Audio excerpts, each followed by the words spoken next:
venezolana. Consideramos desde acá que es importante trabajar el tema de la integración, más allá visto que desde el problema de la migración como tal. ¿Cómo hacer posible o qué estamos haciendo para hacer posible que la población venezolana, junto con la población de acogida, se integren efectivamente y sin brechas a la sociedad colombiana? En ese sentido vamos a conversar con estos panelistas acerca de lo que hacen las organizaciones y sus experiencias, adicionalmente sobre los desafíos que se presentan y cómo sortear los efectos fundamentalmente de la pandemia en ciertos grupos vulnerables como lo son las mujeres, como lo son las comunidades LGBTI y ciertos grupos que por razones, digamos, históricas pueden tender a la vulnerabilidad. Nos encontramos acá con la presidenta de la Fundación Alba Pereira. Alba Pereira es chef de profesión, tiene en Colombia aproximadamente 20 años, Alba, y es emprendedora, es una líder social, es súper reconocida en todo el departamento y su trabajo por la comunidad ha sido reconocido nacional e internacionalmente. Alba, quisiera empezar contigo preguntándote desde tu organización qué venimos trabajando, cómo venimos trabajando en pro del fortalecimiento de la integración entre venezolanos y colombianos. Esto como pregunta general. Buenos días. Sí, para nosotros desde la organización pues ha sido un reto todo el tema de la integración, puesto que la migración no ha sido todavía estandarizada, ¿no? Entonces, somos una migración muy atípica que va cambiando de acuerdo a las situaciones de Venezuela. Adicional a esto, pues tenemos una ciudad receptora como es Bucaramanga, donde nos acogió a muchos de los que hoy estamos aquí de una manera muy abierta. Pero hoy día tenemos grandes dificultades porque tenemos funcionarios públicos dando declaraciones no muy adecuadas, con un lenguaje no inclusivo. Entonces eso ha fomentado la xenofobia en la ciudad. Lo decimos con mucha responsabilidad nosotros desde la organización. Luego de que tenemos ya un poco más de 13 años trabajando por la población migrante, en este momento estamos siendo perseguidos, estamos siendo acosados, estamos siendo amenazados por una situación que no es inherente a la Fundación Entre Dos Tierras ni a la comunidad venezolana. Nosotros creo que todos los que estamos acá, público, organizaciones de base, academia, pensamos que todo el que comete un delito debe ser castigado como tal, pero eso no implica que se debe nacionalizar ese delito, porque todos los demás estamos pagando las consecuencias. Sin embargo, pese a todo esto, a esta situación, hemos hecho un trabajo importante, tan importante como es estar en esta mesa hoy, la academia, con Diana, con Guillermo, con la iglesia, con mucha gente con los que hemos trabajado durante todo este tiempo, porque le apostamos al desarrollo de la ciudad unidos, como lo vivimos y como somos ejemplo nosotros de lo que hemos vivido en Venezuela, un país con una migración muy alta y donde todos aprendimos a convivir y todos fuimos dando lo mejor de sí para lograr el desarrollo de Venezuela en su momento. Creo que ese es el objetivo de las organizaciones de base y a eso le apostamos. Muchísimas gracias, Alba. Excelente apreciación en torno a lo que mencionabas acerca de declaraciones desafortunadas de autoridades que sí hay que decirlo, sin duda, fomentan la xenofobia para una población sobre todo que en su mayoría viene en condiciones de vulnerabilidad. La xenofobia no está justificada bajo ningún concepto y en ese sentido nosotros aquí sentados, la academia, las organizaciones de base las rechazamos categóricamente, entre otras cosas porque tendemos a ser afectados todos. Y eso puede convertirse en un grandísimo, grandísimo problema. También se encuentra con nosotros Guillermo Guerra, que él es actualmente el director ejecutivo de la Asociación de Padres del Colegio San Pedro Claver y miembro del equipo de regionalización de la Compañía de Jesús en Santander. Guillermo, en función de las declaraciones que emitió Alba, de la intervención que emitió Alba y de los aportes que viene realizando, digamos, la iglesia y la asociación que tú representas, ¿qué identificas tú como las brechas más importantes que tienen los venezolanos acá que les dificulta integrarse efectivamente en el territorio de Bucaramanga? Vale, buenos días para todos, gracias por la invitación a nuestro equipo. Somos parte de Regionalización Santander, él lo conforman varias obras de la Compañía de Jesús acá en Bucaramanga: Colegio San Pedro Claver, Congregación Mariana, Parroquia Sagrado Corazón de Jesús, Fe y Alegría, la Asociación de Padres, Colegio Reina de la Paz. No sé si se me escapa alguna, Padre Josefo, creo que están completas allí. Y precisamente Alba ha sido un puente para nosotros poder llegar a muchas partes, activarnos con muchas acciones.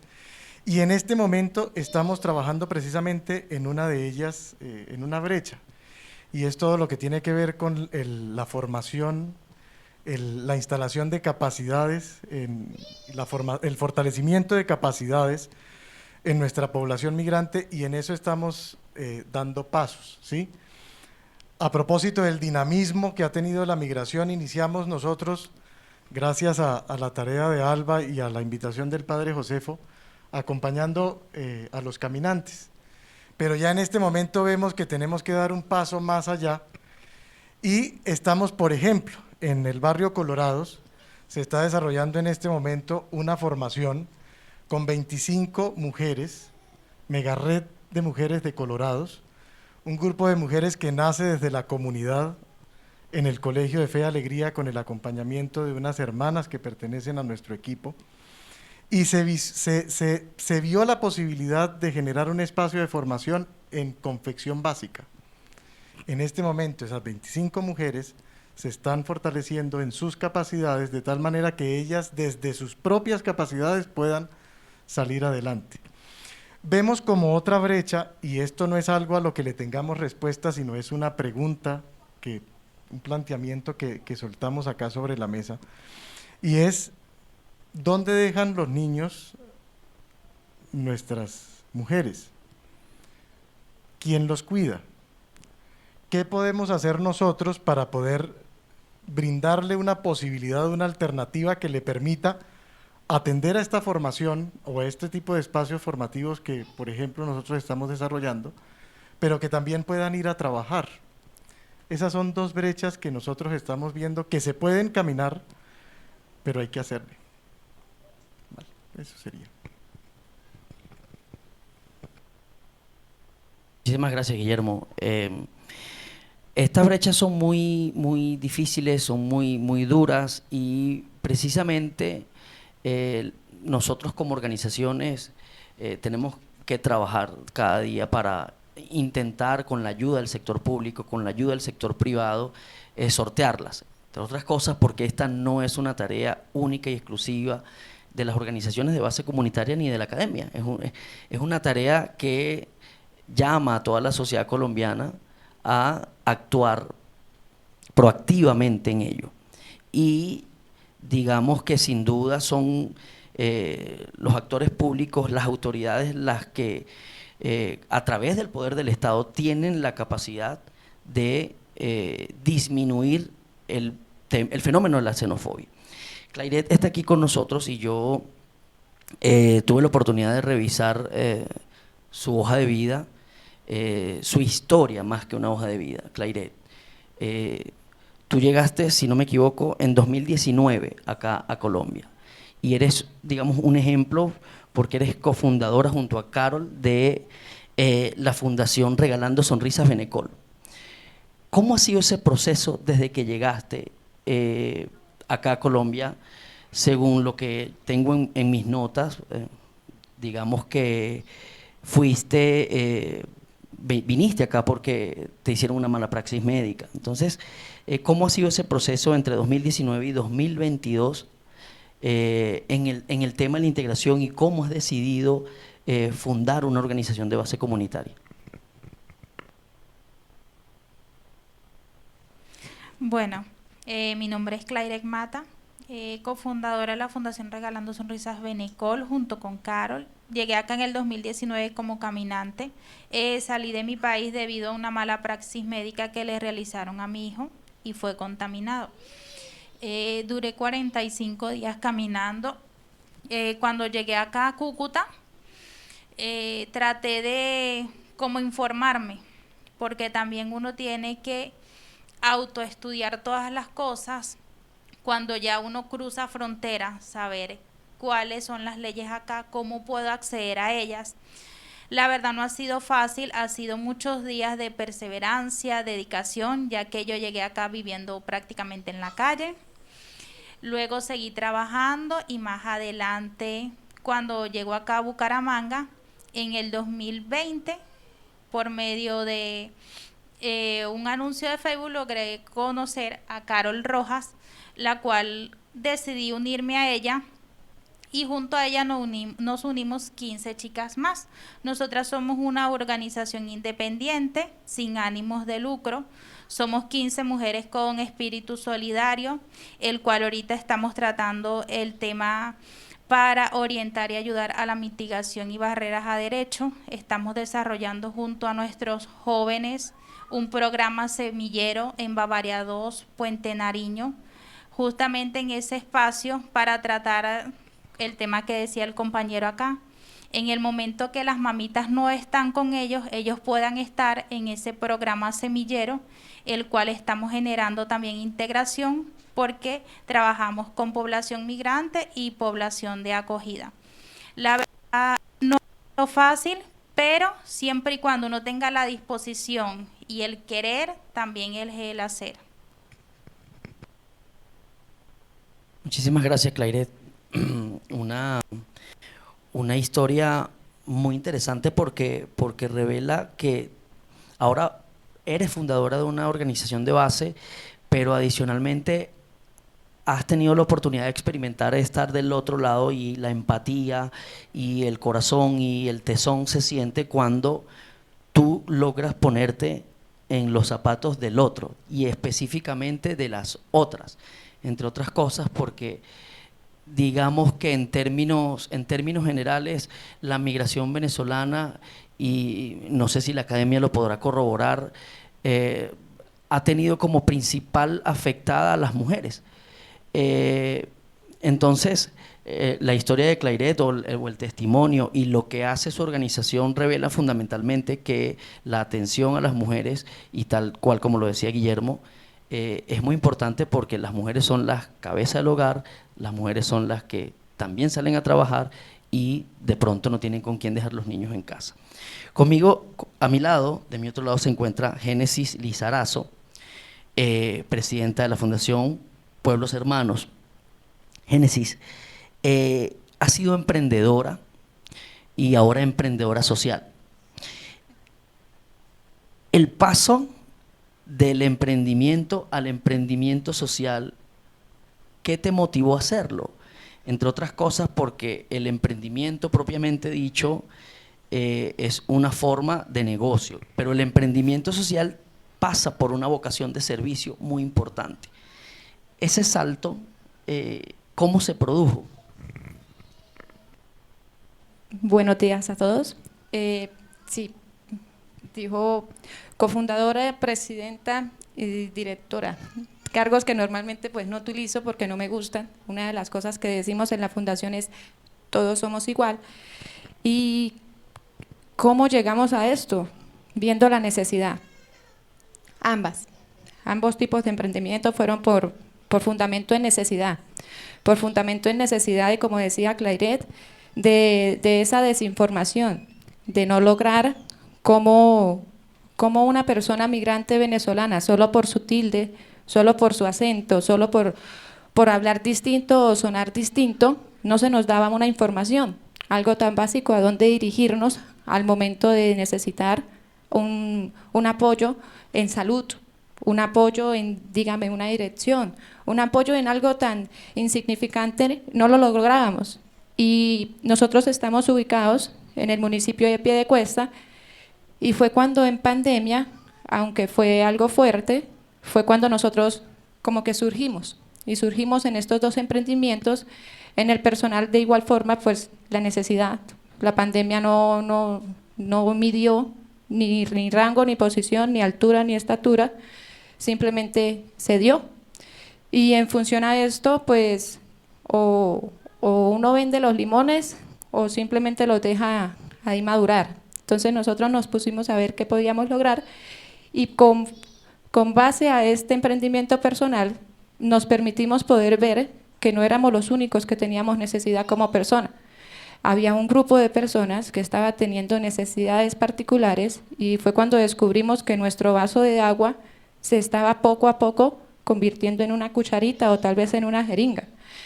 Descubrimos que algo tan sencillo como decirle a una persona tranquilo que por emergencias esto le pueden atender, o tranquilo que teniendo un PEP se puede afiliar a un CISBEN y a una EPS, era algo que para la persona ni lo sabía ni lo comprendía, pero lo lograba hacer, y al ver el resultado se sentían tan seguros que ese voz a voz nos dio la credibilidad, nos dio la confianza para poder formarnos como fundación. Nosotros quienes dirigimos lo comparamos sin querer como con un carrito. Usted compra un carrito, compra una moto, y el primer día genial, no le pide, es una super inversión, pero a medida que usted lo va utilizando, le va pidiendo, le va pidiendo. Nosotros iniciamos con el simple hecho de ayudar. ¿En qué? En lo que pudiésemos, pues por somos iguales que los demás, y ese es nuestro lema también. Ya hoy día, gracias a Dios, en la fundación tenemos 3 personas que dirigen detrás de nosotros, 10 que nos apoyan, son nuestros pilares, nuestro refuerzo, nuestra ayuda, que nos apoyamos en ellos para cada uno de los barrios, porque son líderes y lideresas en su barrio. Y adicional, tenemos una confianza de posiblemente 2.000 personas que habitan, migrantes venezolanos, en Piedecuesta. De un tiempo para acá no solamente lo hacemos con migrante venezolano, pues nos dimos cuenta que la necesidad, como lo dije hace un momento, no tiene ni color, ni rango, ni estatura, ni altura. Y entonces nos dimos cuenta que esta necesidad también estaba para nacionales, para retornados y más de uno. Entonces, dentro de nuestras posibilidades, también estamos tratando de ver cómo tendemos la mano para todo aquel que llegue a nuestra fundación. Muchísimas gracias, Génesis. También quiero recordar a todas las personas que nos acompañan a través de redes sociales que estaremos acá, este grupo de panelistas extraordinarios, respondiendo a sus preguntas. Quédense con nosotros, hagan las preguntas que a bien quieran hacer. Ellos son expertos y se las responderán muy seguramente. Tengo también con nosotros a Diana Carolina Pinzón Mejía. Ella es abogada de la Universidad Autónoma de Bucaramanga, especialista en Derecho Laboral, y digamos que dirige la oficina de el equipo jurídico de la universidad, que tiene algunos proyectos con población venezolana migrante y con población de acogida. Diana, según estuve revisando en las notas, los proyectos que lidera la oficina tienen intervenciones incluso ante el Tribunal Constitucional, ante la Corte Constitucional, en un caso muy importante. adicionalmente a ello, ¿qué está haciendo, qué viene haciendo? Cuéntale a los asistentes, a los que nos acompañan a través de redes sociales, qué está haciendo la oficina en pro de la integración y cuáles son esos proyectos que lideras, y si puedes de alguna forma ayudarme a responder la pregunta que dejaba hace rato en el aire, si es una percepción personal o es que es verdad que la mujer es la más afectada en todo el tema de el fenómeno migratorio. Bueno, buenos días a todas y a todos. Primero agradecer la invitación a este panel, la verdad me siento muy honrada, y destacar que quizás esto que se viene gestando desde la academia ha sido un proceso desde entendernos en nuestro lenguaje. Yo recuerdo muy bien la primera vez que empezamos a hablar del tema migratorio con Alba y me gané un regaño de aquí a Cafarnaú, ida y regreso, bien merecido, porque realmente hablar de estos temas sin vivirlo, sin sentirlo y sin saber cómo es la realidad es muy difícil.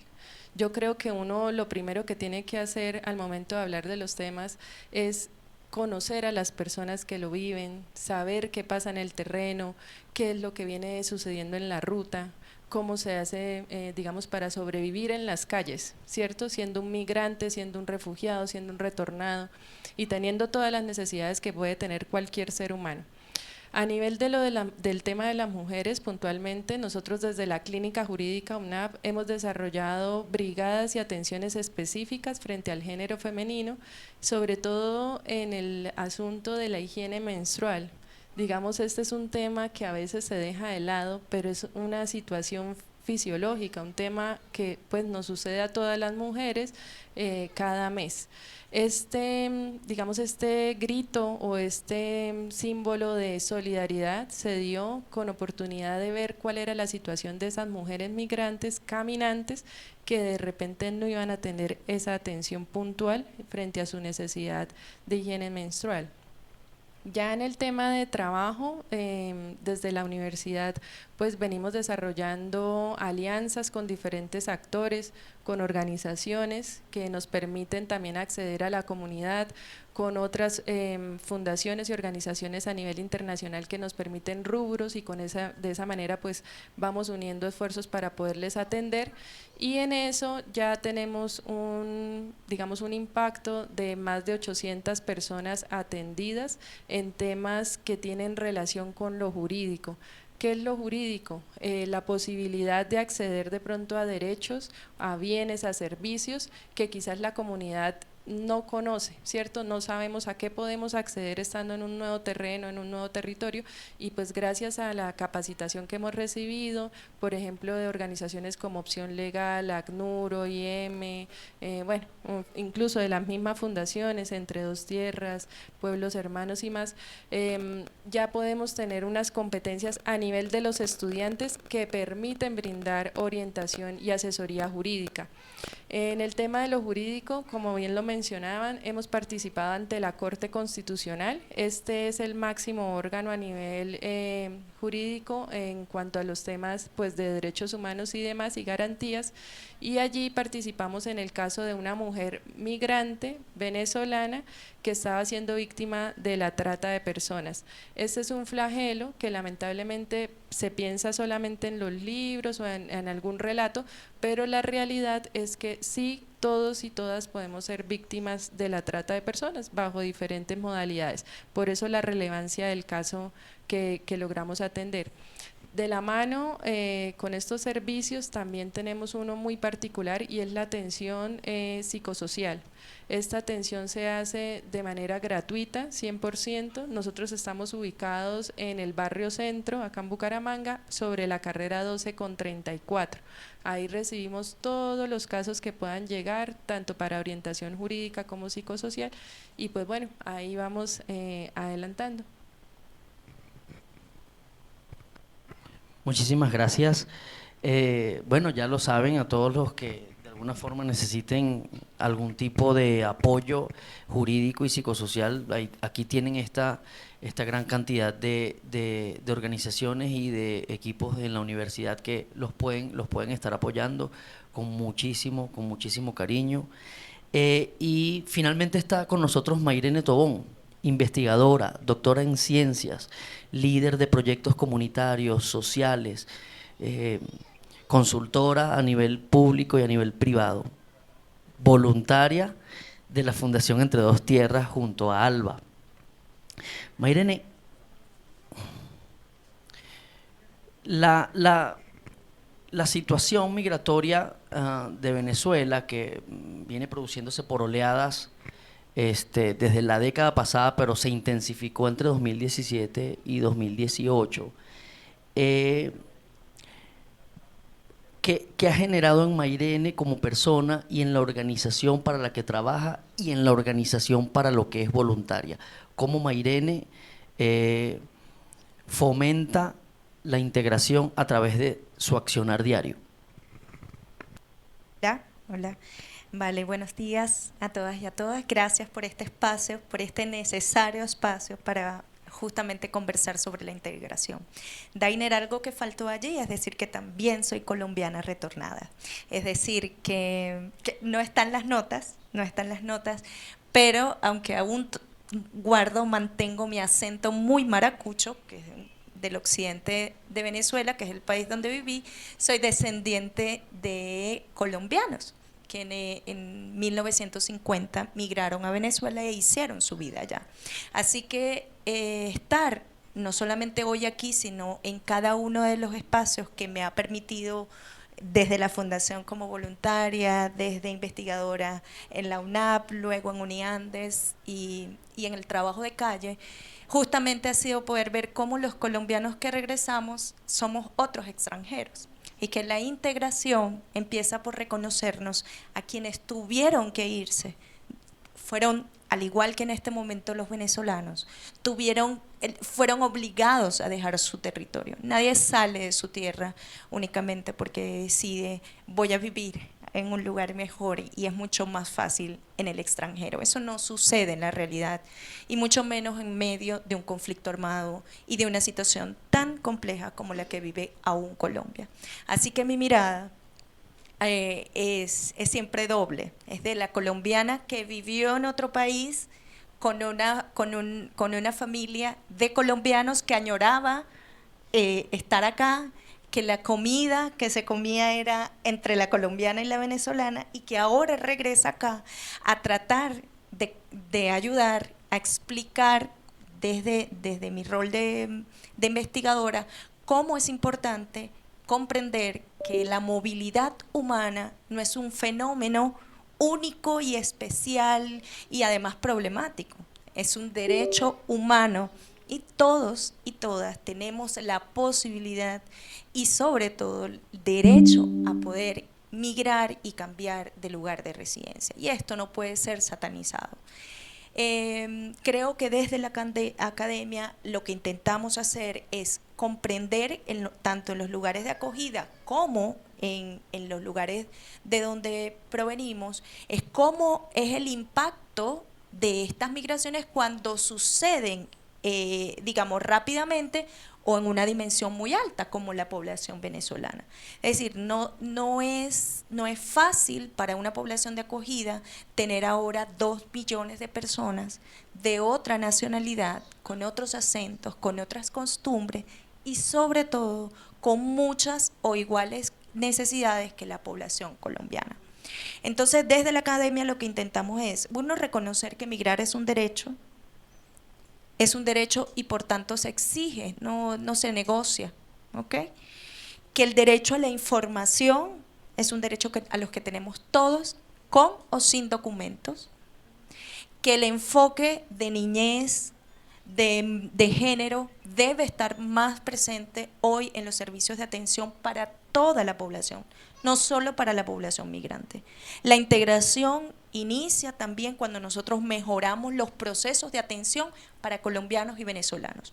Y este panel y estas conversaciones lo que hacen es nutrir, uno, por qué la xenofobia crea y genera un problema en la narrativa, como lo ha sido otros grupos minoritarios que han sido atacados por autoridades, por otros grupos sociales, y como eso construye imaginarios que nos afectan a todas y a todos por igual.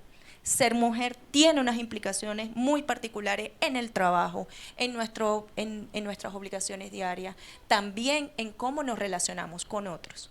Así que cuando además tenemos hijos y hijas, y vamos a los colegios a buscar cupos para esos niños, eso genera además otras fricciones que nosotros intentamos explicar, Diana desde su rol, Alba también, Génesis, Clairet, de por qué es importante que los niños y las niñas tengan un cupo garantizado en las instituciones públicas, al menos de este país. No es porque sean venezolanos, la categoría venezolanos está muy por debajo de una categoría que está más arriba, que se llama niños y niñas, ¿ok?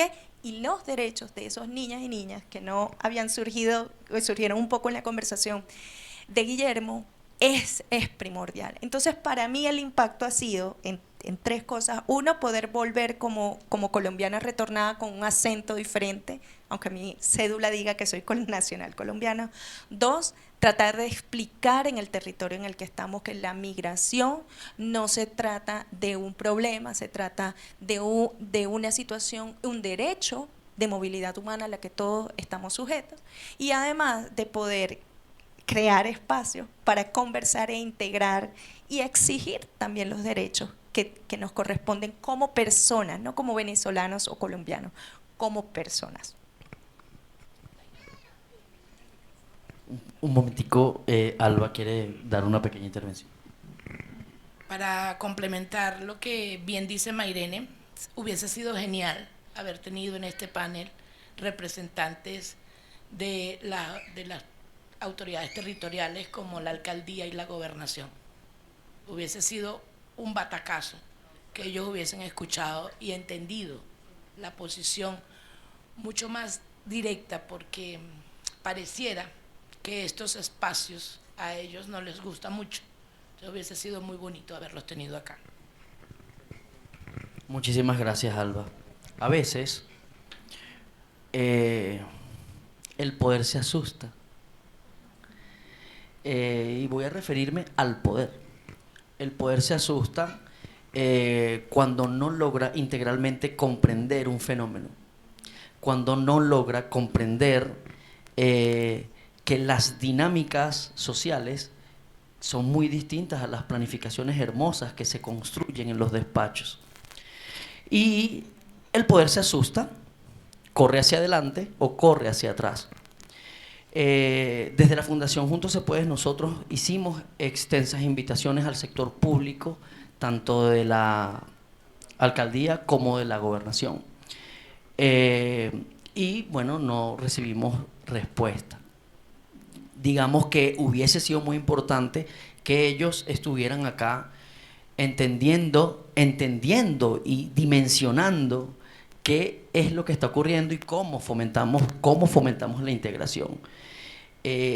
Aquí me preguntan, y yo creo que viene muy pertinente con las dos últimas intervenciones, me preguntan sobre el Estatuto Temporal de Protección para Migrantes Venezolanos. Alabado por la crítica, Filippo Grandi lo alabó la Unión Europea, pero yo quiero preguntar, porque una vez leído el documento, una vez leído el decreto, una vez leída la resolución, me queda la duda, a mí, a título personal, Dainer Pariata, de si de verdad el Estatuto Temporal de Protección para Migrantes Venezolanos fomenta la integración. Guillermo.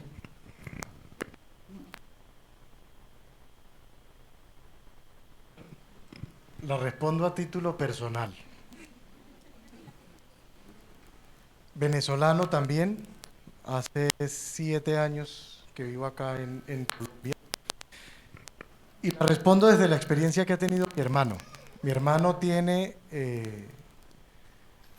el permiso, pero no ha sido posible obtener algo tan sencillo como un arriendo.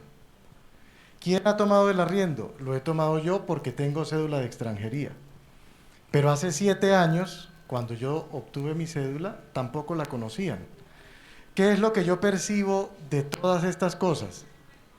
Son interesantes, pero muchas cosas no se aterrizan.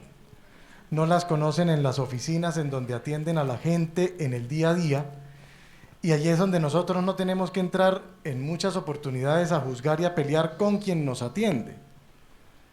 Acá es un tema estructural en el que se tienen que aterrizar las cosas para que cuando llegue la persona con el documento realmente pueda obtener los beneficios. Muy seguramente a muchos de los presentes hacen así. Le sucedió lo que le sucedió a mi hermano, y mi hermano tiene un contrato laboral, vive hace 2 años acá, es decir, tiene unas condiciones para poder pagar un arriendo, pero no se lo pueden entregar. Esa como una situación que se presenta, y la respondo, como le digo, a título personal como migrante venezolano, pero también de familia que hace 60 años se fue y cuya migración ya dio un fruto colombo-venezolano, Victoria, que ya camina, habla, canta los 2 himnos, además, a propósito de integración. ¿Vale? Muchísimas gracias. Vamos con la pregunta. Es la misma pregunta para todos. ¿Realmente el Estatuto Temporal de Protección para Migrantes Venezolanos fomenta la integración? El Estatuto Temporal de Protección es una medida necesaria. Sin embargo, no cubre todo, no cubría no solamente las expectativas de la población venezolana, sino además las realidades de la población venezolana. Es decir, para quienes quizás no han podido leer con más detenimiento el estatuto, hay algunos aspectos que son sumamente preocupantes. Uno de ellos, por ejemplo, es el hecho de que no tenga un enfoque de niñez y de familia. La unidad familiar es complejo. Es decir, cómo es un permiso personal y pueden aprobárselo a mi hijo, pero no a mí. Y eso es sumamente complicado. Por el otro lado, el hecho de establecer temporalmente un tiempo para la migración, para permitir que quienes están en este país ingresaron de forma irregular puedan acceder al estatuto, es problemático también, porque no reconoce que las razones por las cuales las personas migran o se refugian en realidad aquí en Colombia es por razones humanitarias y porque su vida corre peligro. Y en ese sentido, eso no se detiene o no se detuvo el 31 de enero de 2021, tiempo en el que el estatuto establece que le permite a una persona que está en territorio colombiano de forma irregular, pues acceda al estatuto. Y es beneficioso el hecho de que sí reconozca que quien cuente con un pasaporte, pues pueda solicitar o acogerse hasta 2023. Pero ¿cuántas personas de las que vienen como Clairet, por ejemplo, caminando, tienen los $300 que cuesta el pasaporte más caro que hay en el mundo? No existe otro pasaporte, está entre los 10 pasaportes más caros del mundo. Entonces, una población que tiene una situación humanitaria sumamente precaria, que no cuenta con los recursos económicos para acceder al documento, que además las autoridades se han encargado de hacer sumamente burocrático en el proceso. Nosotros acá en Colombia vamos un momentico, ¿no? Es mucho más fácil solicitar una cita, pagar lo que cuesta un pasaporte y obtenerlo. En Venezuela eso está negado y el estatuto desconoce que las personas van a tener que seguir migrando de manera irregular porque las condiciones que originan la migración se mantienen en Venezuela, y es la precariedad, la falta de acceso a documentos de identidad, como el pasaporte, como la cédula, y además porque tenemos un sistema de salud sumamente precario. Entonces eso solo por dejarle que mis compañeros y compañeras cuenten un poco más. Creo el evento que tenemos justamente en 15 días es genial para abordar eso, la pregunta. Bueno, ya que Mairene hace la reflexión, paso a Alba. Alba, como dije, la pregunta es igual para todos, para, digamos, mirar las del estatuto y de las personas que nos acompañan. ¿Es una medida de protección el estatuto temporal? ¿Fomenta la integración el estatuto temporal para migrantes venezolanos? La respuesta es sí. Sí lo fomenta, sí queremos y el Estado pues está tratando de dar esa integración de una manera lo más ordenado posible. Pero pues como todo proceso tiene muchas fallas. Yo todavía le apuesto, con todas las dudas, con todas las fallas y con todas las brechas, yo todavía le apuesto a una integración ya con una connotación migratoria regular, con una connotación jurídica, con todo un proceso que es lo que queremos, a donde queremos, y por eso le apostamos todavía. Pero, como lo decía Guillermo y como lo refiere Mairene, dentro de estas brechas no tenemos que desconocer las dificultades que estamos viviendo hoy. Dificultades tan elementales como ir a reclamar, hablando de integración familiar, por ejemplo.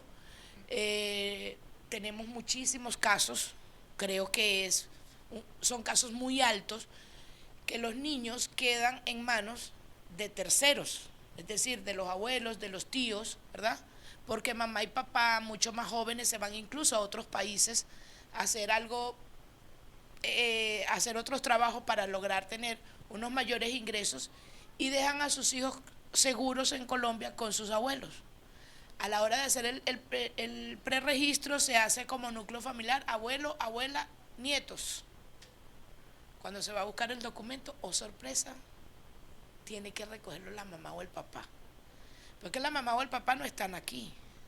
Entonces traiga un documento notariado, vaya y notaríe. No vale nada, 2.000 pesos, es el desgaste de no saber qué hacer. Llegas con el documento y te exigen que después de ese documento ese documento ya no es así, es un derecho de petición, y queda con la palabra más odiada por mí, discrecionalidad de migración, si te entregan o no, porque entonces se empieza a valorar si hay una discapacidad, si hay unas situaciones diferentes a entregar el documento. Entonces van surgiendo como cositas que a veces uno dice, bueno, ¿y esto de dónde salió? Porque no aparece en ninguna parte de lo que hemos leído. Pese a esto, vuelvo y repito, sigo apostando por el PPT, porque muy seguramente cuando ya todos tengamos los dos nombres y el DNI sea igual al de la cédula o igual al pasaporte, o cuando tengamos todas estas respuestas, vamos a poder lograr pues hacer de manera regular todos los procesos, cuando ya los bancos entiendan que somos una minoría, no tan minoría, y nos reciban el PPT para poder abrir nuestra cuenta bancaria, o cuando ya los otros sistemas de educación nos permitan pues con ese PPT ingresar a una universidad. Creo que podemos tener una integración mucho más efectiva. Mientras tanto nos toca trabajar a todos. Lamentablemente el Estado hizo el decreto y nos dio trabajo sin plata, como siempre, porque nos toca entonces nosotros comenzar por educar, escuchen bien, educar a funcionarios públicos, porque lo viví en carne propia, que no tienen idea de qué significa ETPB, pero cuando vieron el documento, lo revisaron por todos lados, siendo uno de los documentos migratorios más seguros, con mayor seguridad. Vieron el documento por todos lados y me dijeron que era falso, porque ellos no tenían idea de qué era eso. Y es una oficina que atiende a la población migrante, porque es una oficina de protección en derechos humanos. Entonces, cuando tenemos eso, estamos todos jodidos. Y de ahí para adelante, lo que nos toca es trabajo. Muchísimas gracias, Alba. Sí, sin duda, trabajar mucho, entre otras cosas, porque toca educar al Estado, toca educar a las empresas privadas y toca educar a la sociedad en pleno, entre otras cosas, porque bueno, el desconocimiento acerca de esta normativa, de este documento que finalmente desembocará en el permiso por protección temporal, es algo que sin duda va a beneficiar a todos los venezolanos que puedan beneficiarse de él, haciendo las salvedades que hacía Mairene de el enfoque diferencial que se requiere en una política migratoria tan importante como la que nosotros le hemos, digamos, propiciado al Estado. Clairet, desde tu perspectiva, ¿fomenta la integración LTPB? Sí, ahí concuerdo también con Alba, que sí tenemos un largo trabajo y muy duro, el cual educar principalmente a los funcionarios. Te cuento mi experiencia de vida hace poco, no solamente sobre el ETPB, sino sobre un salvoconducto de refugiado, el cual van a seguir solicitando, y muchos funcionarios no conocen qué es un salvoconducto de refugiado. Mi hijo en estos momentos, él estuvo una recaída la semana pasada, él están haciendo una serie de estudios, y yo me dirijo al hospital y cuando lo van a atender, el muchacho me dice, ¿qué es esto? O sea, primera vez en la vida que veo esto, yo le digo, mi amor, lo vas a meter con la parte de arriba. Le tuve que explicar, le tuve que sacar resolución, artículo, incluso el niño me lo estaban atendiendo y yo me siento con el funcionario a explicarle qué es eso, porque yo le dije, yo no soy la única que te va a traer un salvoconducto, porque sí, ahorita hay un ETPB, pero hay personas que van a ingresar caminando con condiciones médicas graves como la de mi hijo. Y no solo eso, sino también una cédula de extranjería, porque uno de los integrantes de la fundación, el esposo de uno de los integrantes de la fundación, tiene cédula de extranjería y él fue a presentar, a legalizar su emprendimiento y él no podía firmar teniendo una cédula de extranjería, sabiendo todos los requisitos que piden para una cédula de extranjería, pasaporte, todo lo que se cancela. Y le dijeron que él no podía. Entonces no es solamente eso, sino orientar tanto del ETPB como lo que va a seguir saliendo, que va a ser cédula de extranjería, va a ser un salvoconducto de refugiados. Entonces sí, yo le apuesto muchísimo a eso, debido a que lo que hay es que esperar como un tiempo de que se puedan adaptar, puedan estudiar, le podamos explicar, pero sí va a haber integración, espero Dios mediante que sí. Así va a ser, y con el trabajo de todos, o sea, independientemente de que nuestras organizaciones tengan una razón de ser humanitaria para colaborar con nuestros hermanos y con los colombianos retornados, tengan razones de ser médicas, tengan razones de ser alimenticias, acogernos todos en trabajar en pro del estatuto, yo creo que es una de las tareas más importantes que nos demanda 2022 y 2023 en ese proceso también de educación. Génesis, ¿cuál es tu perspectiva? Bueno, desde como nosotros lo percibimos, de cómo nos lo hacen ver en nuestra comunidad, lo ven como una oportunidad más que física, emocional. ¿Cómo emocional? Es hacerme ver, no solamente el eslogan de ser visibles, es sino el yo sentir, ya tengo un documento. La primera persona que llegó a la fundación con el plástico, como normalmente uno les va a decir, o el estatuto, o el PPT ya, ¿sí? En físico, y la señora botó una que otra lágrima, porque ella decía, ya lo tengo. Y es el sentir y lo que mueve y conmueve, el saber que ella va a poder obtener una regularidad en un CISBEN que le estaban exigiendo para poder tener una EPS y poder verse médicamente. Pero desde esta emoción, como dice Mairene, también vemos obviamente algunas brechas, algunos obstáculos, que resulta que cuando nosotros vamos con este estatuto, ¿verdad? Con este plástico, con este PPT, a dirigirnos a hacer este proceso, tenemos algunas brechas en las cuales o no lo conocen, no lo distinguen, no sabemos cómo propiciarlo, no sabemos cómo manejarlo, y no es la población quien no sabe. Entonces ahí nos reforzamos en lo que nos está diciendo Alba, en lo que está diciendo Claire, y vuelvo y reitero y reafirmo porque es que nos pasa. yo también soy venezolana, yo también lo tengo, y no me sale ni firma ni segundo nombre. Como organización y fundación ya tengo Cámara de Comercio, como organización y fundación ya tengo una firma, la cual ahora tengo que iniciar un proceso para, o me entregan un estatuto que, no quiero que tal vez la palabra suene mal, pero que me sirva, porque en el momento no me está sirviendo, me tiene frenada muchos pasos, ¿sí? O me indican qué proceso debo seguir, porque no solamente es que me salga una identificación y me digan, no, no sale firma, no hay problema, es que sí tengo el problema y lo estoy viviendo, y no solamente lo vive Génesis como persona, si lo vivimos, solamente lo vivimos como fundación, cuando como fundación tenemos medianamente no dar respuestas, pero sí orientar estas respuestas y decirle a la persona, no, tranquila, no hay problema.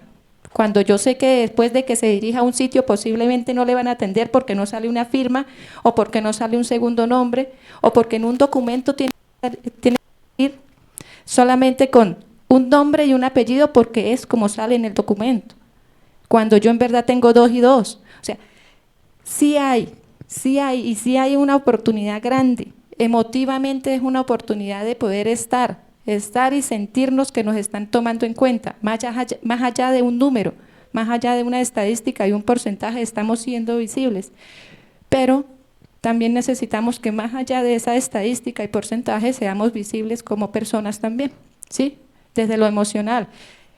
El entregar un documento mueve muchísimo, mueve tanto a la persona que tiene cualquier enfermedad como un cáncer y lo ve como una solución para poder recibir sus terapias, como para la persona que quiere realizar un emprendimiento y poder empezar a pagar sus certificados y poder registrarse en Cámara de Comercio y poder realizar este emprendimiento porque es como lo tiene visibilizado. Entonces, el limitarlo por otras personas o por ese desconocimiento es lo que no nos parece y es a lo que nosotros le estamos apostando, el poder dar esa educación a esa población, ¿sí? A esa entidad pública que ocasionalmente, sin querer, conoce más la población de este lado que los que están atendiendo. Muchísimas gracias, Génesis. Diana, bajo la perspectiva de la clínica jurídica, y digamos que el análisis minucioso que hayan podido hacer de la documentación existente, ¿qué opina Diana Pinzón acerca de el estatuto temporal para protección y si fomenta la integración? Bueno, me dejan de cierre y espero no defraudar aquí a la audiencia. Realmente cuando recién nos enteramos del estatuto fue una sorpresa porque fue una muestra del gobierno para decir, bueno, ven, vamos a integrarnos, vamos a intentar regularizar esta situación migratoria, vamos a dar herramientas, vamos a permitir acceso a derechos, vamos, y se nos llenó con un discurso muy positivo de lo que sería el estatuto. A la fecha, y ya muy punto de vista personal, considero que el estatuto representa retos, oportunidades, pero también a la par, a mi forma de ver, está constituyendo un desincentivo de lo que es una herramienta de protección internacional, que es la solicitud de refugio y el reconocimiento de refugiados que se tienen, digamos que deben tener todas las personas que han llegado a este país en busca de una tranquilidad y acceso a derechos, solo por un motivo, que es la dignidad humana. Digamos que ahí es donde yo entro como a reflexionar y se me vuelve un poco como contradictoria la herramienta nacional, esto que nos permite abrir una cuenta en un banco, poder saber que se pueden reclamar los derechos laborales, que igual antes también se podía, pero digamos, ya hacerlo como con mayor propiedad. Génesis decía, venga, que me identifique, que yo tenga aquí mi carnet y diga esto, bueno, listo, eso. Poder tener una voz más fuerte al momento de acceder a un servicio como lo es la educación, como es la salud, ¿sí? Digamos, en ese sentido, el estatuto ha permitido lo que yo diría el empoderamiento de la comunidad, ¿sí? Ha permitido eso, ha permitido buscar y decirle a las personas migrantes miren, ustedes están acá en una igualdad de derechos, ¿sí? Hay una igualdad de derechos y ustedes pueden acceder a ellos. Como retos, quizás desde la pedagogía, con la misma comunidad, Génesis dice, miren, nosotros lo conocemos, a veces no necesariamente todos, ¿sí? Porque hay personas que están muy retiradas de los centros, digamos, principales. Entonces, por ejemplo, yo siempre pienso en la gente que está en la zona rural, los que no llegan a las cabeceras de los municipios. Incluso nosotros tuvimos una oportunidad de ir a San Gil, a Zapatoca, y allá las personas de esto poco o nada, ¿sí? Incluso los migrantes. Entonces yo creo que esa pedagogía de derechos nos hace falta a nivel de comunidad y, más importante, a nivel de los funcionarios, de las entidades públicas, de las entidades privadas, que entiendan que esto no es ni por misericordia, ni es un regalo, ni es una ofrenda, no, esto es un deber y es un derecho y hay que respetarlo. Entonces creo que en ese discurso es lo que debemos trabajar, por eso lo veo como un reto y también como una oportunidad de podernos demostrar que sí se pueden hacer las cosas. Muy a mi pesar el tema de la solicitud de refugio. La verdad, se los puedo comentar aquí, nosotros teníamos un flujo alto de solicitudes de refugio mensualmente, digamos estamos hablando de 100 y pico solicitudes mensuales que enviábamos a la Cancillería, y eso solo les estoy contando de una universidad, porque somos varias las que estamos trabajando en el tema. Y a hoy, créanme que si saco una semanal, 2, es muchísimo, ya se desincentivó la herramienta. ¿Por qué? Porque se piensa que con el estatuto temporal pues se va a acceder, sí, es un cambio, y además le dicen y renuncia a lo otro, ¿cierto? Para poder acceder por este lado. Entonces, esa parte a mí no me convence mucho y también me da miedo, debo decirlo, me da miedo porque esto no deja de ser una iniciativa política y nosotros debemos reconocer en dónde estamos y en qué situación política también se encuentra acá el país, ¿cierto? Entonces, a mí sí, honestamente sí me deja todavía como no sé, un llamado de esperanza. Okay. Y que sí la integración definitivamente es una necesidad y una oportunidad, pero falta ver cómo se sigue desarrollando esto. Muchísimas gracias, Diana. Mira, Alba, cuando estudiado científicamente está que cuando determinada población migrante, bien sea donde sea, no es incorporada efectivamente en la sociedad, conlleva para esa sociedad unos desafíos enormes. Este año los colombianos están llamados a elegir a propósito de, por cierto, lo que decía Diana, o sea, el contexto político colombiano en el que se está desenvolviendo, los colombianos están llamados a elegir al presidente de la República. Ya eligieron a sus representantes al Congreso y ahora tendrán una primera y una segunda vuelta electoral en el mes de mayo. ¿Qué llamado? Si tú tuvieras la oportunidad de que el próximo presidente de la República esté allí sentado, cualquiera que sea, ¿qué llamado le haces para que desde la investidura que va a tener pueda fomentar la integración?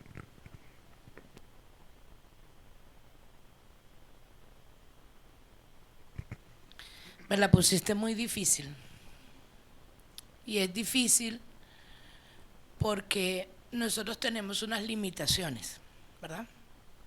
Limitaciones como organización, que no podemos tener ninguna injerencia en el tema político.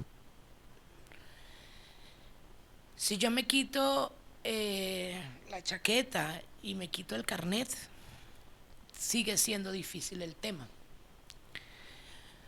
Porque entrar a reconocer las fallas que ha tenido el Estado por mala política es complejo. Aquí, con todo el respeto y con todo lo que amo a este país, creo que el problema más grave que existe en Colombia es la corrupción en todos los aspectos.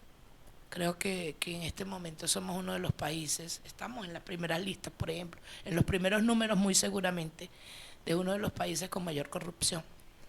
Eso nos genera unas crisis sociales como la que vivimos todos los días. Pienso que la próxima persona que asuma la responsabilidad de Colombia tiene que ser una persona definitivamente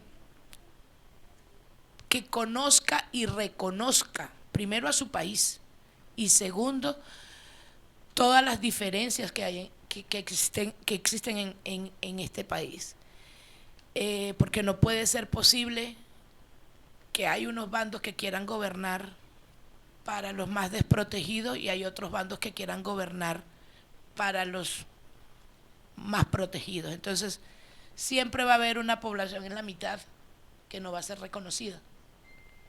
Y esa es la población a la cual nosotros pertenecemos, que estamos llevando patadas de uno del equipo y del otro equipo. Somos el balón del equipo de fútbol. Y no lo digo como venezolana, no lo digo como colombiana retornada, lo digo como integrante de estos 55 millones, Diana, de habitantes que tiene Colombia. Entonces creo que estamos en una coyuntura política muy difícil porque hay necesidades extremas en todos los estratos y en todas las posiciones. Y lamentablemente, pues, hay que asumir la responsabilidad política sin tanta politiquería, porque es lo que estamos acostumbrados en América Latina. Lo que nosotros hacemos todos los días se llama política, porque la política, su base es el trabajo social. Es lo que nosotros hacemos todos los santos días desde que abrimos los ojos hasta que nos acostamos. Todos, porque así usted no tenga una organización, usted igualito se preocupa por su núcleo, se preocupa por hacer un trabajo bacano, como dicen acá. Entonces, todos los días nosotros hacemos política, pero todos los días también nos enfrentamos a estos benditos politiqueros que lo único que han hecho es que tengamos unos conceptos muy diferentes de lo que es la política y todos le queremos huir, a menos que uno también quiera ser untado por la mermelada de fresa. Entonces, el llamado sería a que se reconozca, que se trabaje y que se haga una verdadera política social. Muchísimas gracias, Alba. Fíjate que en términos generales reconozco que nosotros como organizaciones de base y la academia no debemos incursionar en política partidista, pero lo apuntaste muy bien al final diciendo que hacemos política a diario. Y hacemos política a diario porque el accionar de lo público, lo que nos importa a todos, es política. De ahí su origen etimológico en la palabra. Entonces, yo creo que si bien es compleja la pregunta, también digamos que era muy necesaria, entre otras cosas, porque se plantean una serie de desafíos impresionantes. Entonces, yo me voy a ir con Guillermo, porque en las notas tengo que Guillermo tiene un máster en gerencia social por la Universidad Javeriana. Yo soy egresado de una universidad de la Compañía de Jesús. Y la Compañía de Jesús siempre ha sido muy sensible con los temas migratorios y con los temas de educación.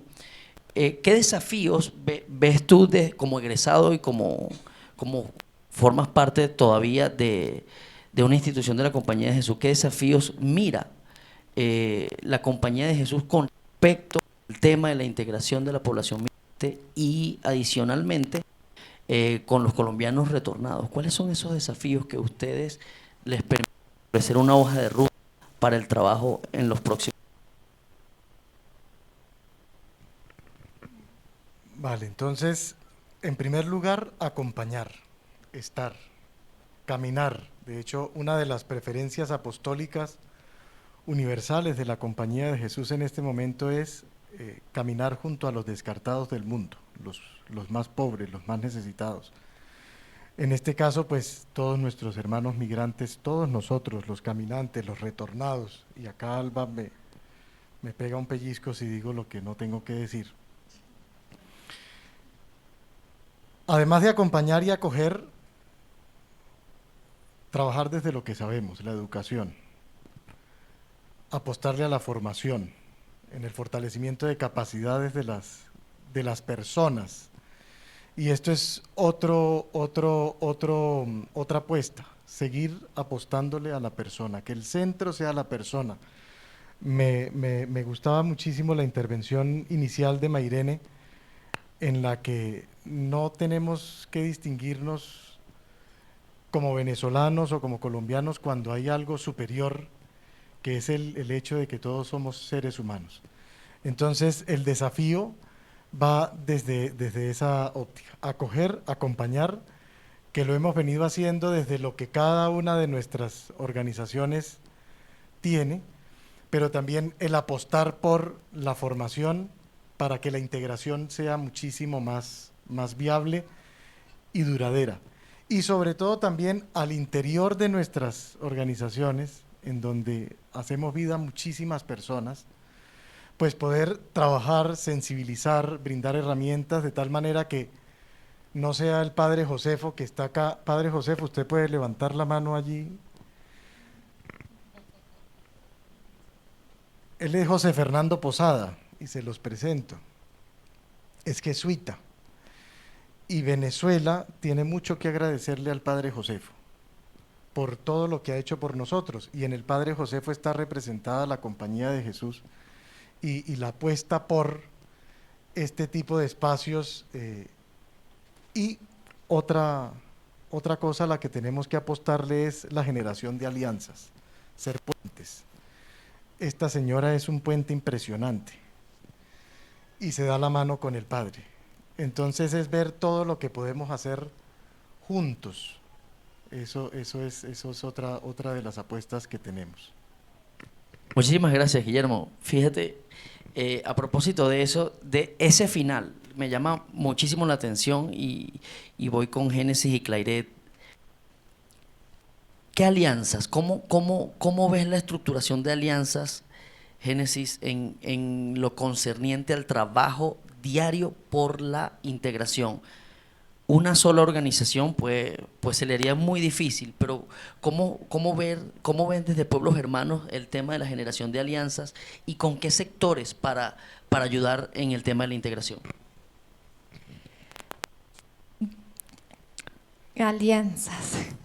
Nosotros quisiéramos, o hasta el momento, hemos logrado más que alianzas, las articulaciones con distintas organizaciones, tanto nacionales o que hacen vida acá en la nación, como internacionales, el fin de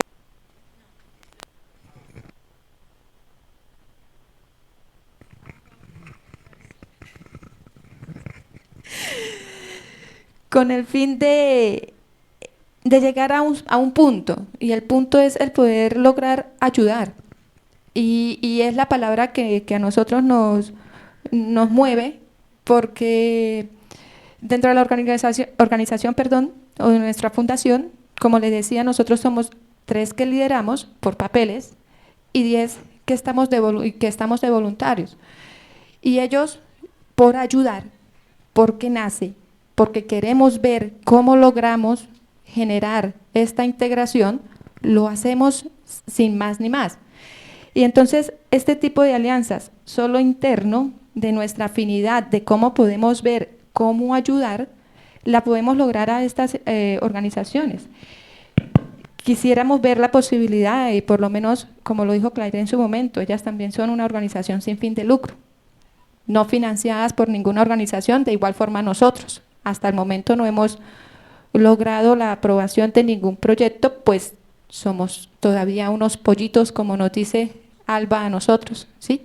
Y estamos en el proceso de aprendizaje, pero sabemos que ese tipo de proceso lo queremos desarrollar, Y uno de los temas que nosotros hemos visto que quisiéramos tomar en pie para poder realizar esta integración, sin que sea tan notoria, sino que la podamos ver pedagógica o emocionalmente, sería el tema de cultura o la acultura que estamos viviendo los venezolanos al momento de salir de un territorio nacional.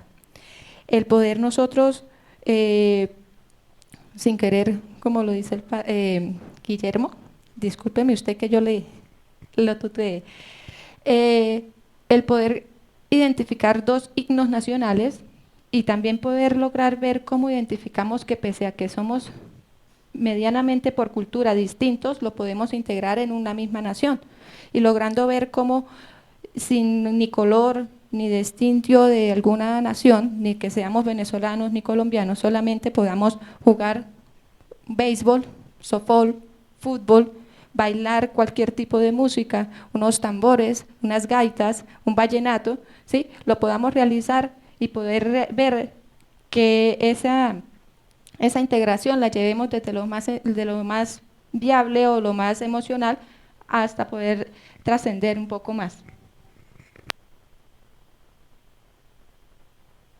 Gracias, Génesis. Clairet. Bueno, con respecto al tema de alianzas, también voy a recalcar algo que decía Génesis.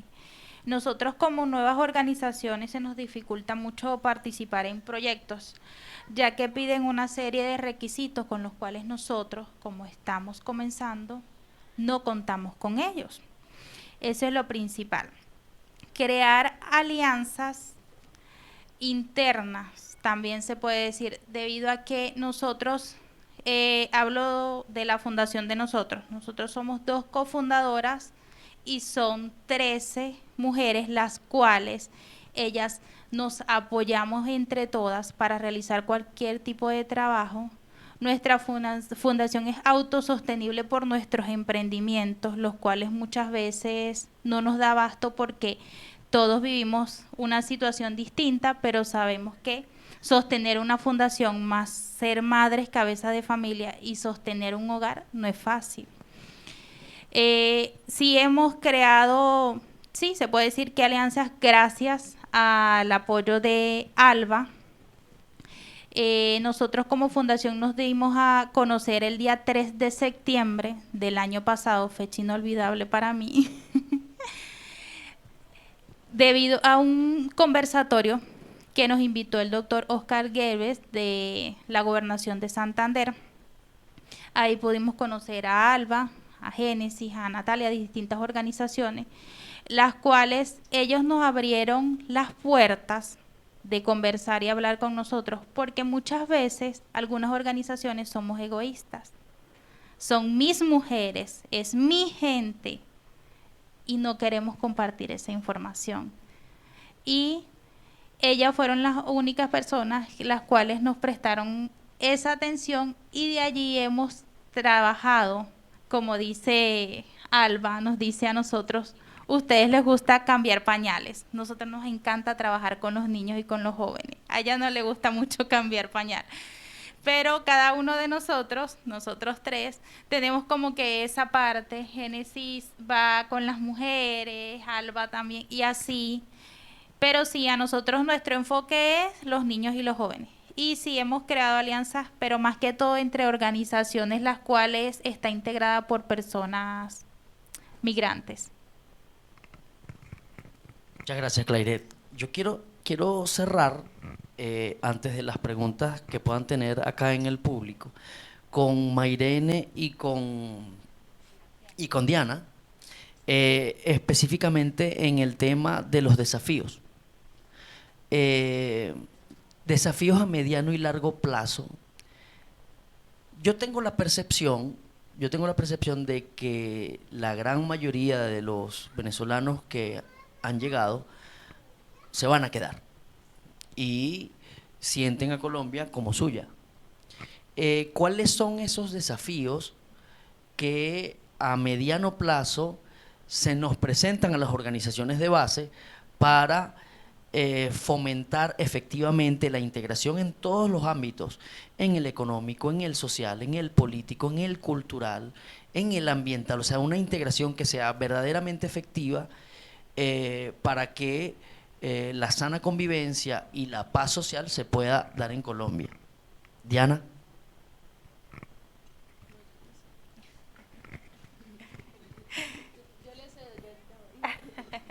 Sí, la integración en un proceso migratorio es la última fase. Sin embargo, cuando nosotros vemos iniciativas para ayudar a la población venezolana, le apuntamos de una vez a la integración. La integración no es posible hasta que una persona sea capaz de procesar, por ejemplo, el duelo de haber perdido su madre, que es la tierra que lo vio crecer. Hasta que ese primer paso no suceda, es muy difícil que una persona realmente se sienta integrada. ¿Y cómo identificamos que estamos en un duelo migratorio? El duelo es una pérdida, entonces yo extraño la música, extraño la comida, y no me gusta, por más que aquí haya algo en la sazón que es rico, pero yo siento que no me identifica. Y el frijol, no me gusta pedirlo como frijol, sino como caraota. Y ahí cuando yo me resisto a que en la forma de hablar incluso, y eso todavía me pasa a mí, pues sigo en mi duelo migratorio, ¿no? A veces, pues no está mal ir y venir. Pero cuando yo me resisto profundamente a aceptar que esta es mi nueva tierra, que yo ocupo este territorio y que además voy a construir, es muy difícil que yo me integre. Entonces no podemos hablar de una integración como un salto, como si fuera automático. Yo llegué y yo me integro. Entonces, como yo llegué aquí, entonces ya yo entiendo cuál es el código, que no se dice caraota, sino frijol, que un papel no es el papel, es el ficho, que la cola es la de atrás y no una fila. Entonces, todo esto, eso, que no es parchita, sino maracuyá.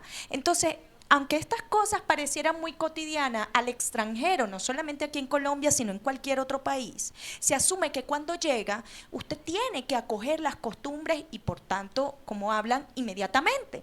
Porque la barrera idiomática, si bien nosotros hablamos español, a veces no nos extendemos. Los maracuchos tenemos que andar con unos subtítulos siempre aquí. En Venezuela, imagínense acá. Eso siempre lo digo. Entonces, el primer reto es comprender que para integrar yo debo respetar y debo visibilizar el proceso que está viviendo esa persona que dejó su familia, que dejó su casa, que vive en otras condiciones, que está en un lugar donde quiere trabajar pero no consigue trabajo, que ya tiene el permiso por protección temporal pero el funcionario no lo conoce y además mi vecino cree que yo lo voy a robar o mi vecina cree que yo le voy a quitar al marido o vamos a pelear por de dónde es la arepa. Entonces, yo no sé su día a día, pero el mío es así, ¿no?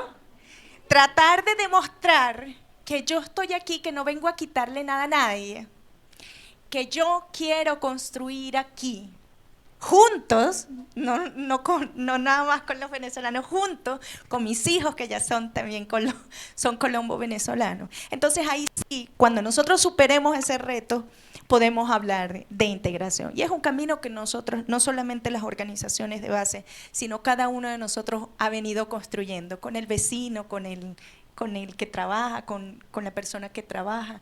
Y nos encontraremos buenos y nos encontraremos algunos que toca como de este lado. No es porque sea venezolano o colombiano. Nuestra condición humana es la que hace que tan agradables seamos o no en un espacio en particular. Creo que si Colombia y Venezuela comparten algo es las ganas de trabajar profundamente. Así que en esa medida, nosotros cuando entendamos que quien viene a este país o se va a otro, va a trabajar para construir un futuro para él y su familia. Bueno, yo creo que como desafío, un desafío importante, va de la mano quizás de lo que decía Mairene, y es reconocerse uno ¿sí? En su proceso, en su tiempo, en todo lo que ha vivido, porque finalmente somos el resultado de esa historia, ¿cierto?, que nos ha tocado, reconocer al otro o a la otra o al otro con sus derechos, dificultades, obligaciones, etcétera, y ya reconocernos en un mismo espacio donde hay una premisa o una regla muy básica, y es que mis derechos van hasta donde inician los derechos del otro. Y a partir de eso, empezarnos a entender en un mismo idioma, ahí sí, que es el respeto. Yo lo veo de ahí.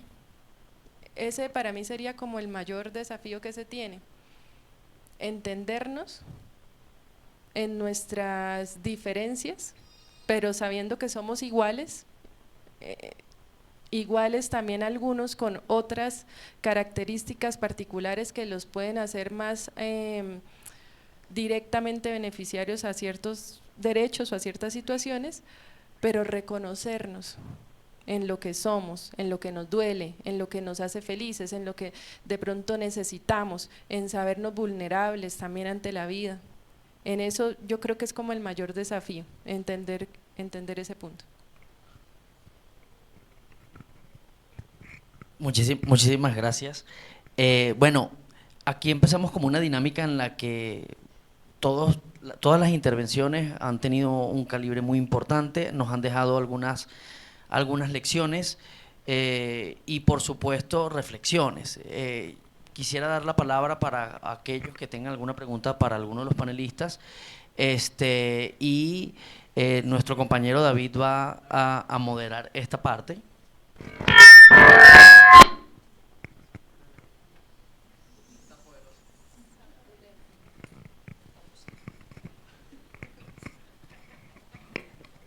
Sí, bueno, vi por acá que alzaron la manito, voy a ir enumerando, 1, 2, 3, 4, 5, 6 chicas tenemos. Yo tengo una pregunta que me llama mucho la atención, más allá de los procesos burocráticos. ¿Va dirigida a alguien en a particular? todos, el que quiera responder. Ok. Y yo quiero apelar más a la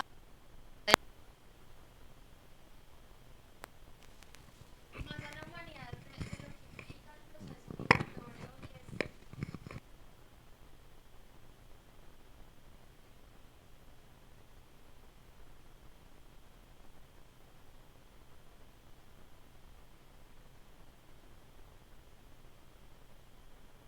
es la multiculturalidad, ¿no?, del proceso, pero cómo la comunidad judía puede recoger esa cotidianidad que llega para que su estadía en el lugar pues sea mucho más amena, ¿no? A mí me pasó hace no mucho que yo tengo una cuñada que es venezolana y ella empezó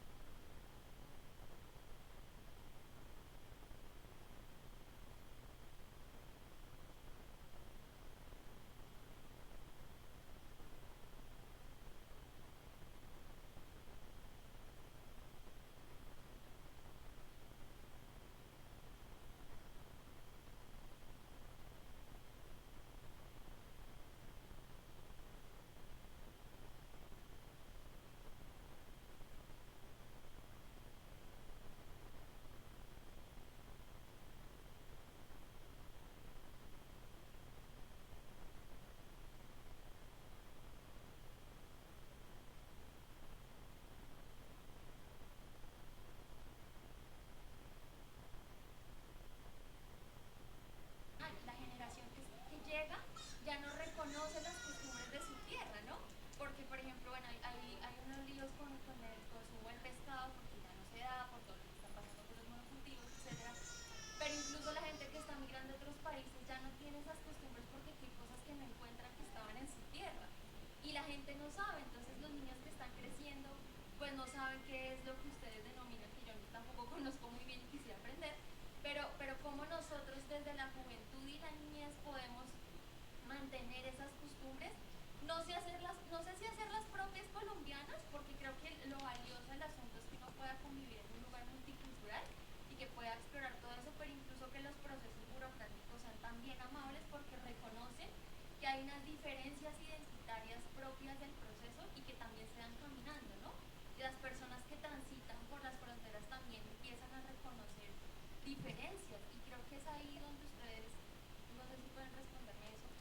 siento que eso es un debate eterno. Ya. Alba, ¿la quieres responder tú? Ya yo lo había respondido. Sí, quiero tomar pues como esta respuesta, como esta pregunta casi que personal, porque andamos en el mismo proceso, ¿sí? Dentro de todo lo que estamos haciendo, hablamos siempre de equidad. Si yo no salgo a investigar, ¿qué le voy a dar al otro? No le puedo dar nada. Pasa facilito, mira, lo tengo fresquito porque lo vivo a diario. ICBF le está dando el espacio para que los niños migrantes estudien dentro de sus instalaciones que se llaman CDI. Hay uno en específico, tiene 120 niños en general y 87 son niños venezolanos. Estos niños venezolanos están teniendo problemas digestivos. ¿Por qué? Porque son hijos de migrantes acostumbrados a comer caraota. Y si no hay para la carne no importa, porque la caraota, el frijol negro chiquitico, me permite tener unas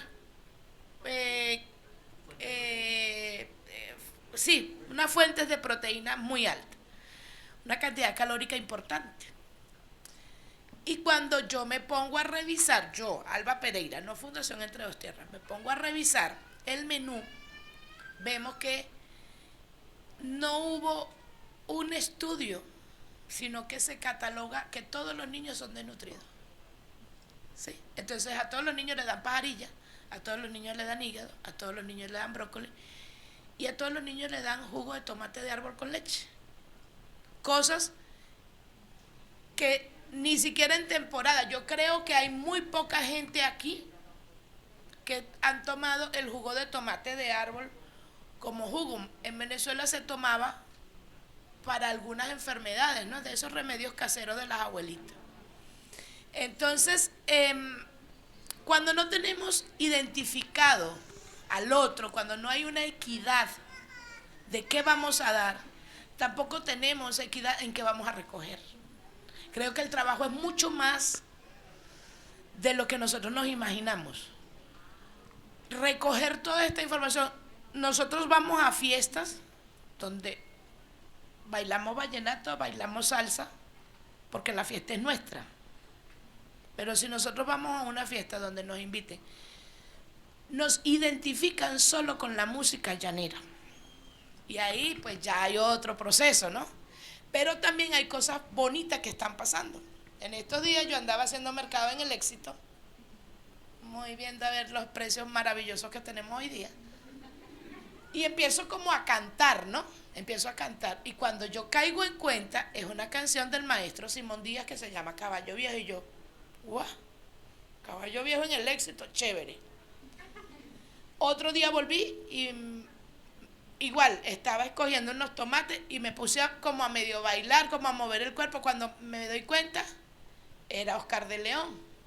Y se lo comentó a Mayrena y me dice, sí, yo me di cuenta porque le pasó a ella con los adolescentes. Entonces, ¿qué identificamos en esto? ¿Qué estamos entendiendo? Que sí se está haciendo un reconocimiento cultural y que no se dice a grandes voces, ni se grita, ni se vocifera, pero se hace. Entonces uno lo va sintiendo y uno se va sintiendo que va formando parte de esto. Yo tengo 19 años que llegué y hasta ahorita, esto me está pasando este año, hasta 2022, yo me siento feliz. Ahora quiero ir al Éxito todos los días. Y no es porque no es porque no escuche esa música en mi casa. Es porque hay un reconocimiento y eso forma parte de lo que nosotros como migrantes, no digamos que lo pedimos a gritos, pero lo necesitábamos. Y por poquitas cosas, por pequeñitas cosas, nos van dando pues una serie de afectos que se van abriendo y de querer estar y de querer pertenecer mucho más grandes que antes. Yo sé que no me toco, pero quería, porque va muy pegado a lo que va a decir algo, y entonces después se pierde el permiso. Bueno, muy buenos días. Mi nombre es Carol Rojas, soy fundadora de la Fundación Regalando Sonrisas Benecol. Quería era como contar algo que no fue planificado, ¿verdad? Pero es algo muy bonito que está pasando en la institución educativa donde estudio a mi hijo. Es muy pegado a lo que dice Alba. Hace poco se reabrió el cafetín de la cantina, como decimos nosotros en Venezuela, el cafetín del colegio. Es un colegio grande, es una sede del Politécnico, aquí en Bucaramanga. Fueron muchas personas que estuvieron como compitiendo, ¿no? Con agarrar el cafetín, porque era una oportunidad de surgir y de salir adelante por medio del cafetín. Los profesores fueron los que votaron, todos pasaron, las familias pasaron como su proyecto para el cafetín y todo.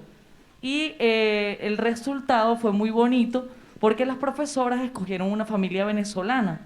Un muchacho que yo lo admiro mucho, él tiene 4 años aquí, es vendedor ambulante de limones, se recorre todo Bucaramanga y estas profesoras colombianas le dieron la oportunidad a esta familia.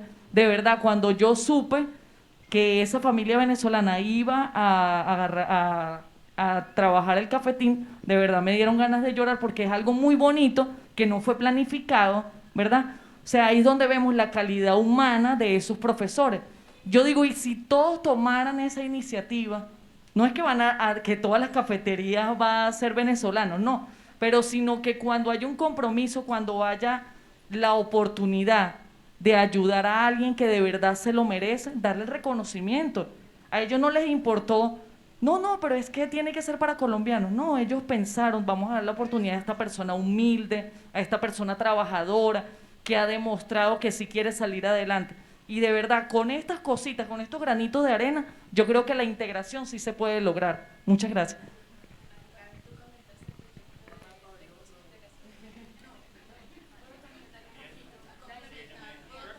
Sí, claro. Bueno, a propósito, digamos, del tema cultural y cómo nos vamos integrando de alguna forma sin perder las raíces, que es lo interesante acá en el asunto.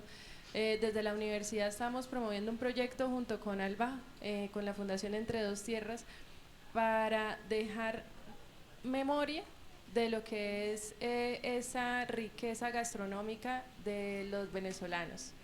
Entonces, en esa memoria lo que queremos es precisamente aprovechar esas virtudes que se tienen desde la cocina venezolana, puntualmente con Alba, que tiene conocimiento de los términos, de la sazón, bueno, de las preparaciones, de todo esto, y poder dejar una memoria, un histórico de lo que es la preparación de la comida. A través de la comida nosotros nos acercamos, digamos que ese sí es como un idioma universal.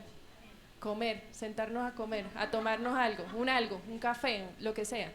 Y a propósito de eso, también tenemos dentro del proyecto poder sacar como un glosario, como un vocabulario, ¿sí? Porque también empezar a interiorizar esos conceptos, esas palabras que se utilizan tanto por venezolanos como por colombianos, y entonces ahí sí ya poder entrar como ese nivel de integración. Eso va a estar acompañado incluso, a propósito de lo que Alba mencionaba de los niños y niñas, también con un manual de derechos, porque resulta que la alimentación efectivamente hace parte de esos derechos fundamentales, sobre todo en poblaciones más vulnerables como los niños, niñas, adolescentes y los adultos mayores. Eso. Vale, gracias. La siguiente pregunta, ¿quién la tenía pensada?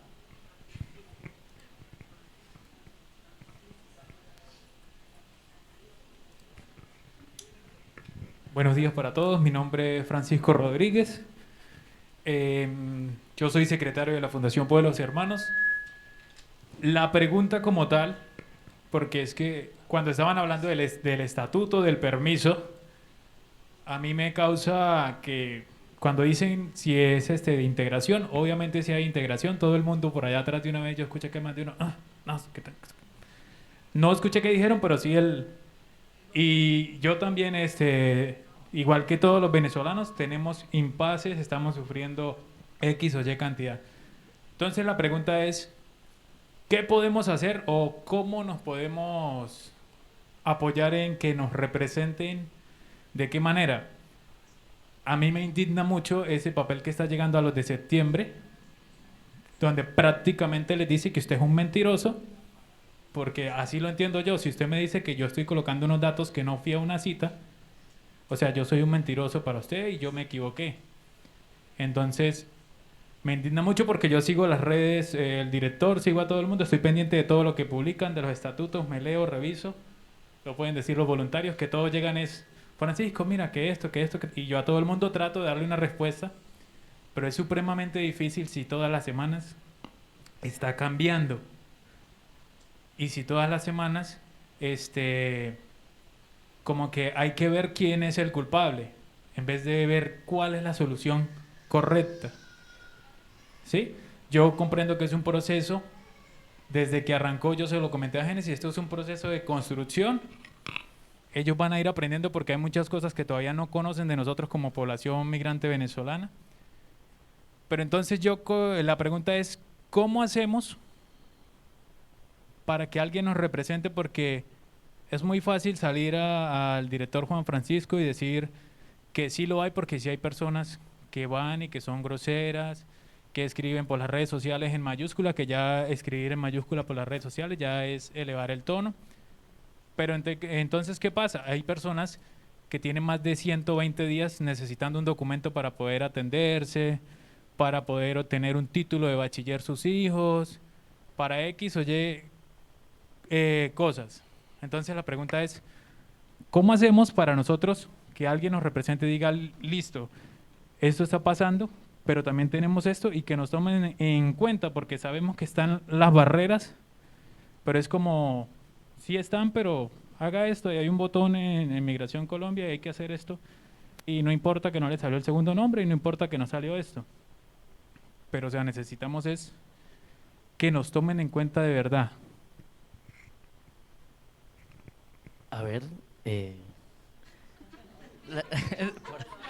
Alba. Bueno, con respecto a lo que dice Francisco, es cierto. Nos están llamando mentirosos, yo escribo en negrilla y en mayúscula en las redes sociales. Te podrás imaginar el tono. Un poquito alto. ¿Por qué? Porque no se trata de que seamos mentirosos o no. Se trata, con toda la responsabilidad lo voy a decir, de que todo este proceso ha quedado grande a quienes fue asignado. ¿Por qué? Porque no es posible que ellos estén mandando esta carta con un tono un poco subido para la interpretación nuestra, cuando el error fue de ellos y no estamos buscando culpables. Pero es que nosotros no manejamos la base de datos de septiembre, de las personas que se registraron en septiembre. ¿Por qué hay un botón que se llama ahora Septiembre Visible? Porque hubo errores internos, que nunca lo van a decir y siempre vamos a hacer pues el patito feo. Sin embargo, sigamos haciendo lo que hay que hacer. Somos de septiembre, pues metámonos en el botón de Septiembre Visible y volvamos a comenzar el proceso. Porque aunque pongamos 10 voceros, no vamos a cambiar nada. Porque todo se hace a través de la página. Méntele la madre a la página, pelee con la página, grítele a la página, pero hágalo. ¿Por qué? Porque es la única manera de lograr obtener el PPT. Que hay errores, sí es cierto. Que no salió la firma, que no tiene un segundo nombre, que el DNI no es igual ni a mi cédula ni a mi pasaporte. Listo, y eso va a traer consecuencias. ¿Cuáles fueron las respuestas que dio Migración? Que dentro que en lo que termine todo este proceso inicial, vamos a poder hacer correcciones. Confiemos en que eso va a ser así. Y la única forma, denle al botoncito de Septiembre Visible y sígalo haciendo. Sigámoslo intentando.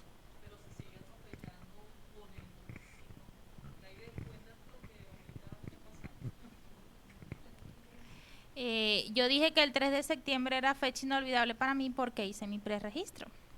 Fue una de las primeras. Bueno, de las cuales piché el botoncito de septiembre. Me llaman, luego voy a biométrico, luego al otro día, recalco una cosa. los mensajes y las llamadas es de un día para otro. O sea, si tú estás en Curutí, en San Gil y eso, que la sede acá es la de Bucaramanga, tienes que parir todos los pasajes y los taxis, que muchas personas no lo pueden hacer. Primero eso. Segundo, cuando tú te diriges a la parte de migración, ¿verdad? Que nosotros llegamos, ay, acomódense la cola y eso. Los funcionarios tienen una forma de dirigirse nada agradable, porque primero no te dejan hablar, es lo que ellos dicen. Segundo, les estamos dando una oportunidad porque... Y yo como que, ¿qué oportunidad nos estás dando? Si nosotros fuimos los más juiciosos de tener todo al día, de ser los primeros. Incluso cuando yo asistí en septiembre, llevé de prueba sumaria, o sea, el día que fui a la cita, llevé lo de la EPS, llevé el salvoconducto de refugiados, llevé informes médicos, llevé la carta jurada, llevé el extrajuicio, llevé la escrita del salón comunal porque no quería que me pusieran ningún tipo de pero. Y incluso antes de ir me dirigí a un punto visible y me decían, no, ninguna de esas pruebas te sirve, solo te sirve la del salón comunal. Y yo, o sea, pero si es una EPS, es un sistema de acá, ¿cómo no me va a servir eso de prueba sumaria si es el sistema de ustedes? Entonces, ellos nos mandan a biométrico por segunda vez. Luego, anteayer me llega otro correo que tengo que volver a asistir. Me llegó también de un día para otro. Cuando me dirijo, no, los que hicieron el biométrico por segunda vez no tenían que venir. Pierdo un día de trabajo completo. Dios mío, ¿cómo hago? Entonces, ayer, por cierto, me llegó otro correo que van a volver a requerirme que esté pendiente del teléfono y todo. Entonces yo... O sea, esta semana o la otra tengo que perder otro día de trabajo, tengo que tener dinero en el bolsillo. O sea, son cosas que estamos viviendo que ¿quién se está poniendo en nuestros zapatos? Entonces sí, se nos hace difícil y complicado. Y bueno, sí, como tú dices, darle y seguir hasta que seguir dándole el botoncito. Muchísimas gracias. Estamos muy ajustados de tiempo. Estamos muy ajustados de tiempo. Si quieres podemos responder las preguntas aquí en conversación.